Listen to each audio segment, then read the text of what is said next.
most aircraft in history started out as a result not of direct military requirements, but their manufacturers taking risks and building aircraft as private ventures with no guarantee of a sale. And so it was with the Fairey Company.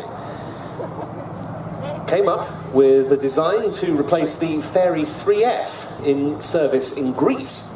And the design that they devised was the TSR-1, TSR standing in that case for Torpedo Spotter Reconnaissance, but it proved rather unsuccessful, and so the TSR-2 came about.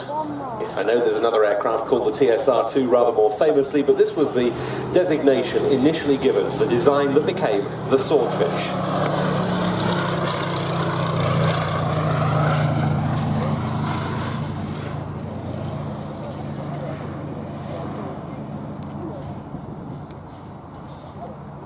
The first Swordfish flew in 1934. The Fleet Air Arm of the Royal Navy took it into service a couple of years later. This was an aeroplane that, with its Bristol Pegasus engine, which was new when the aircraft first appeared in 1934, was a very modern machine at that time, but when World War II broke out in September 1939, it was anything but. The aircraft could only fly at a cruise speed of 90 knots if it was lightly laden. That went down to 82 knots if it had an underslung torpedo.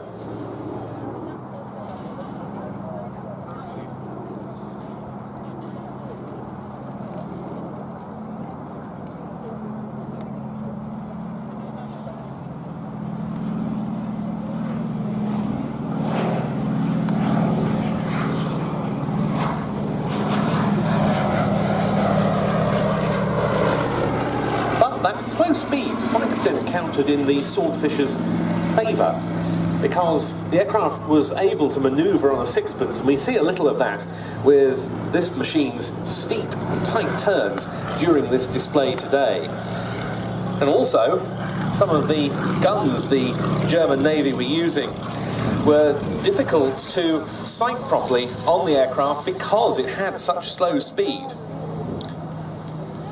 By all accounts, a delight to fly, the Swordfish won its spurs on many occasions during wartime. The attack on the Italian fleet in port at Taranto in November 1940 was typical. 21 Swordfish were involved. These lumbering biplanes, in making their attacks that day, effectively stopped the Italian battle fleet from taking any further offensive part in the Second World War. Then Colin was mentioning earlier, when we saw the Catalina, the chase after the German battleship Bismarck,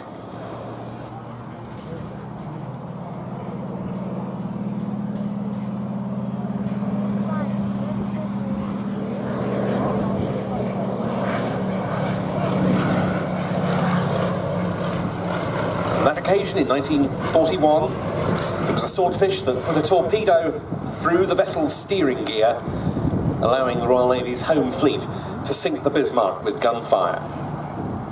Then in February 1942 came the so-called Channel Dash, when a force of just 6 Swordfish attempted to stop 3 German vessels, the Prinz Eugen, the Scharnhorst and the Gneisenau, from proceeding up the English Channel from the French port at Brest to the German port at Wilhelmshaven. Those ships were extremely heavily defended.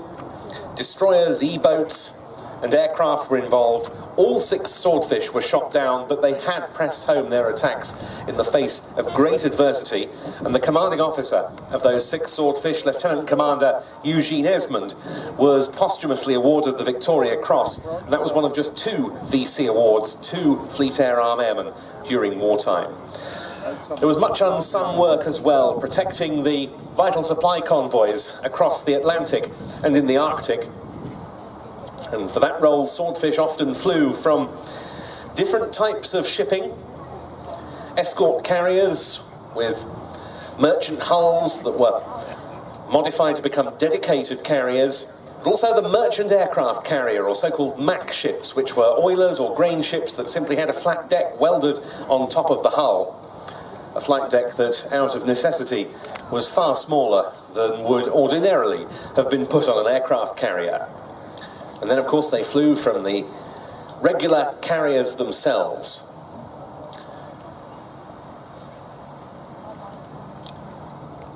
This Swordfish from the Royal Navy Historic Flight, a Mark I built by Blackburn Aircraft at Sherborne-in-Elmet, that served with the Fleet Air Arm from 1941 to 44 when it was transferred to the Royal Canadian Air Force. And here, a slow fly past with the naval ensign flying from one of the rear crew positions. They're getting a great view of Duxford, the rear crewman taking the salute.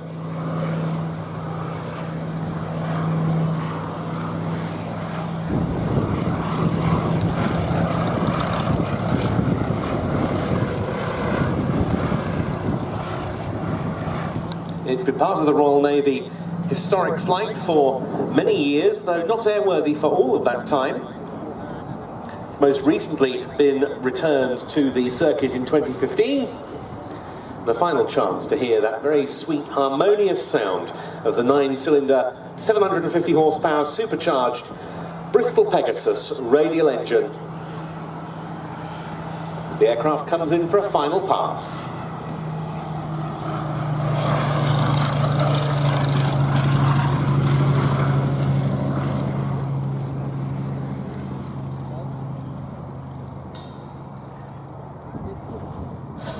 And a wing wave and a wave from the rear crew members, which I'm sure they'd like.